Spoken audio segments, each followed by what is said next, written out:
Sometimes the most important truths don't arrive loudly. They don't interrupt your life. They don't announce themselves with drama. They show up quietly in the middle of an ordinary day, a conversation that lingers longer than it should, a failure that hurts more than expected, a success that feels strangely empty. And you start to notice something. It's not the world that confuses you. It's the way you respond to it, the patterns you repeat, the fears you rehearse, the attachments you protect. No one teaches us how to examine those things. We're taught how to achieve, how to compete, how to impress, but rarely how to step back and ask, what is actually driving me? Tonight, I want to slow that down, not to give advice, not to fix anything, just to explore a few ideas that have quietly shaped human lives for centuries. Ideas about fear, about ambition, about loss, about the strange way we trap ourselves without realizing it. If you've ever felt stuck without knowing exactly why, this might be for you. Let's begin slowly, not with answers, but with awareness. 1. About human nature. People always want to climb higher than others, yet still kneel beneath them. There's something quietly unsettling about that line, because if we slow down for a moment, we can see ourselves in it. We say we want independence. We say we don't live for approval. We say we don't care what people think. And yet we check. We check who's ahead. We check who's watching. We check who's impressed. I once worked in an office where promotions were everything. One colleague finally got the title she'd been chasing for years.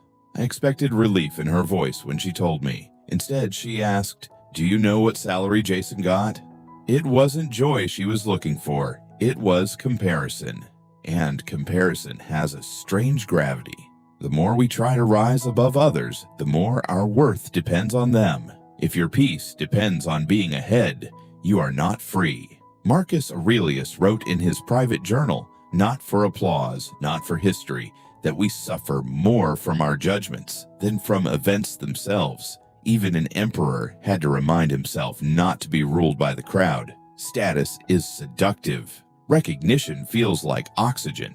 But when we need to be above someone to feel secure, we are already kneeling. Real strength is quieter. It's being able to grow without measuring, to succeed without scanning the room, to lose without collapsing.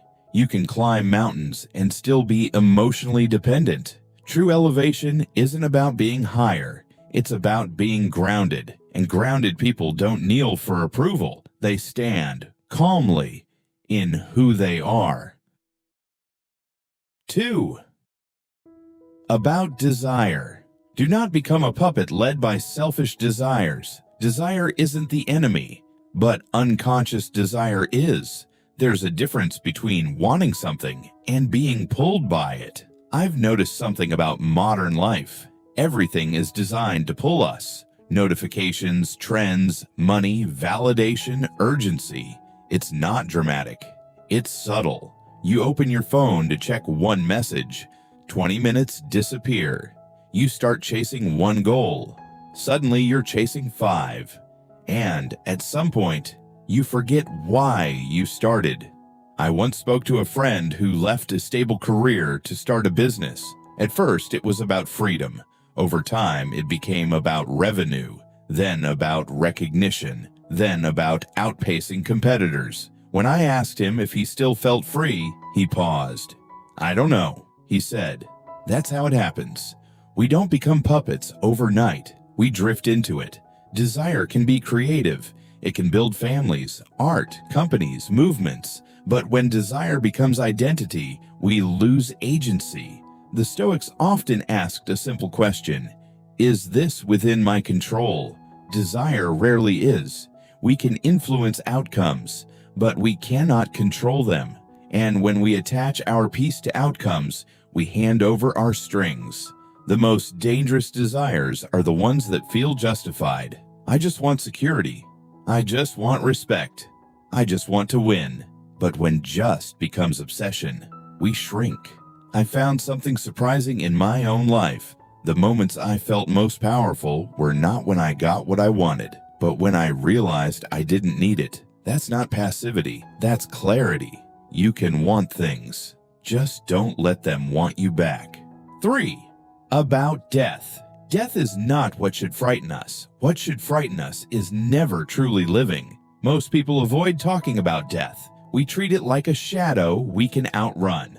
But death has a strange power. It clarifies. A few years ago, I attended the funeral of someone who had worked non-stop for decades. Successful, respected, always busy. During the reception, someone quietly said, "I wish he had rested more." That sentence stayed with me. We fear the end, but we rarely fear postponing life. We postpone conversations, trips, forgiveness, creative risks. We assume there will be time. Seneca once wrote that it is not that we have a short time to live, but that we waste much of it. That hits differently when you think about it. The tragedy isn't dying. The tragedy is living cautiously enough that you never feel alive. I'm not talking about reckless living. I'm talking about intentional living, being present in conversations, saying what matters, starting before you feel ready. If death teaches anything, it's urgency without panic. It whispers, don't wait for permission to live. 4. About life. Do not rush through life like a slave rowing a boat. Have you ever noticed how easy it is to live on autopilot? Wake up, check phone, work, scroll, sleep, repeat. It feels productive, but it doesn't always feel conscious. I once caught myself planning 3 months ahead while barely noticing the day I was in. There's a difference between ambition and acceleration. Modern culture glorifies speed, hustle, optimization, but speed without awareness feels mechanical. I think of the image of someone rowing endlessly, not because they choose to, but because they believe they must. When was the last time you paused without guilt? When was the last time you worked without rushing to the next thing? Life isn't a race. It's a sequence of moments. And if we rush through all of them, we arrive at the end having missed most of it. Intentional pace is not laziness. It's power to move because you choose to, not because you're driven by fear. 5. About the present. What people lose is the life they have now. What they chase is the life they are missing right now. We live in a strange tension. We regret the past. We anticipate the future. We overlook the present. I used to think happiness was a milestone. If I reach that point, then I'll relax. But milestones move. You reach one, and another appears. There's a quiet irony in human nature. We sacrifice today for a better tomorrow, only to arrive at tomorrow doing the same thing. I once met an older man who had achieved nearly everything he'd aimed for. When I asked him what he would change, he said, "I would have worried less about what was next." That surprised me. The present feels ordinary, but it is the only place life actually happens. You can plan ahead. You should. But don't trade every sunrise for a someday. The future is shaped by what we do now, not by what we imagine later. Peace is rarely found in arrival. It's found in attention, right here. 6. About pain and anxiety. What disturbs you is not the event itself, but your judgment about it. There was a time I lost an opportunity I had worked toward for months. When the rejection email came in, my chest tightened, not because that single event changed my entire life, but because of the story I immediately began telling myself. Maybe I'm not good enough. Maybe they saw something lacking. Maybe I was never meant for this. The event lasted seconds. The narrative in my head lasted weeks. Marcus Aurelius once reminded himself that if we are distressed by anything external, the pain is not due to the thing itself, but to our estimate of it. That doesn't mean feelings aren't real.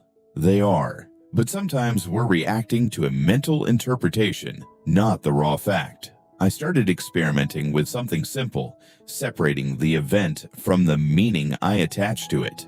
When I did that, the intensity dropped. Not completely, but noticeably. We can't control everything that happens, but we can learn to control the space between what happens and how we respond. And in that space, we regain authority over ourselves. 7. About gain and loss. Receive wealth without arrogance, and be ready to let it go. I once met a man who had built a very successful life. Beautiful home, strong career, financial security. But when he spoke, none of it defined him. He didn't deny what he had. He just wasn't attached to displaying it. I asked him how he stayed so grounded. He smiled and said, "I own these things. They don't own me." That stayed with me. There's nothing wrong with achieving more. The danger begins when we confuse what we have with who we are. Seneca, a Stoic philosopher who was both wealthy and later exiled, wrote that true freedom comes not from possession, but from independence. I sometimes ask myself, if I lost what I currently rely on, would I still recognize myself? If the answer is no, I've probably placed too much identity in something temporary. Success isn't how tightly we hold, it's how lightly we can carry. Letting go isn't failure. Sometimes it's strength. 8. About failure. Be like the rock at the edge of the shore. Waves crash against it, but it stands firm, and eventually the water settles. There was a season in my life when everything seemed to unravel at once. Plans collapsed, relationships shifted, confidence wavered. It felt like standing in rough surf, wave after wave, hitting without pause. At one point, I wondered whether I should just walk away from everything. Then I came across a passage from Marcus Aurelius. He described a rock against which the waves break, and though the water churns, the rock remains. What struck me wasn't the strength, it was the stillness. The rock doesn't argue with the ocean, it doesn't panic, it doesn't demand calm, it simply stands. Failure tends to provoke urgency in us. We want immediate repair, immediate reassurance. But steadiness often matters more than speed. Standing firm doesn't mean you don't feel impact. It means you don't dissolve under it. Every storm has an end. The question is whether we're still grounded when it passes. 9. About worry. It is not events that shake us, but our hopes and fears about them. Worry has a future tense. What if this happens? What if I fail? What if they leave? I've spent more time than I'd like to admit rehearsing scenarios that never occurred. One day, I noticed something obvious. Most of what I worried about never materialized. Worry is imagination with emotion attached. It turns uncertainty into something that feels immediate and threatening. Now, when anxiety surfaces, I try asking, is this happening right now? Most of the time, it isn't. Fear lives in the future. Hope does too. But life only unfolds in the present. When I return to what's actually happening, the room I'm in, the breath I'm taking, the intensity lowers, not because everything is solved, but because I'm no longer fighting ghosts. 10. Out the soul. A person can retreat anywhere, but nowhere is more peaceful than retreating into one's own mind. We often think peace is geographical, a trip, a quiet room, a change of scenery. But if the mind is restless, no landscape can fix that. I used to believe rest meant leaving the city, leaving the noise, leaving the pressure. Over time, I realized something uncomfortable. If I couldn't sit alone with my own thoughts, distance wouldn't solve it. True retreat isn't escape, it's internal steadiness. Marcus Aurelius wrote that we can withdraw into ourselves at any moment, and that inner refuge is always available. I started practicing small pauses, not complicated meditation, just stopping, noticing my thoughts, letting them pass without chasing them. I realized my mind didn't need constant improvement, it needed observation. Peace isn't silence outside, it's stability inside. None of these ideas are formulas. They don't guarantee a painless life, but they point towards something steady. Awareness. Awareness when comparing. Awareness when desiring, awareness when fearing, awareness when succeeding, awareness when failing. Life doesn't need to be louder to be meaningful. It doesn't require being above anyone to have worth, and it doesn't require owning more to feel whole. If you've stayed with these thoughts this far, maybe you're not looking for perfection. Maybe you're looking for clarity, not to become someone else, but to return to yourself. Take your time. There's no rush. Just keep moving consciously.